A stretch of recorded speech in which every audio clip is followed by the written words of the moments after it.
Hi viewers, চলো তোমাদেরকে আজ দেখাবো আমাদের তুত ফল, যা আমাদের উঠান জুড়ে বিশাল একটা বড় গাছ।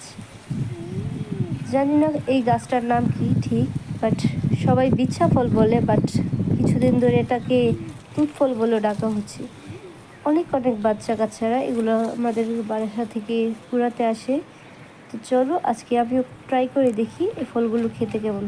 কখনো খাওয়া হয়নি এই ফলগুলো, এত বছর যাবত আমাদের উঠানে হয়ে আছে, দেখতে কেমন যেন, তাই জন্য খাওয়া হয়নি তেমন একটা। বাট এখন দেখছি এই ফলের কেজিও অনেক দর দামে বিক্রি করা হচ্ছে বাজারে, তাই জন্য আমিও চলে গেলাম দেখি খেয়ে উঠান থেকে উঠি কেমন এই ফলগুলো খেতে।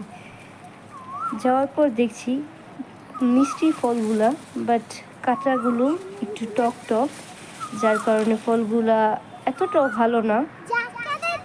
অনেকগুলো কুড়িয়ে আনার পর বুঝতে পারলাম বাচ্চারা এগুলা অনেক পছন্দ করে, যার কারণে গাছতলায় সব বাচ্চারা বসে থাকে এগুলো কুড়ানোর জন্য।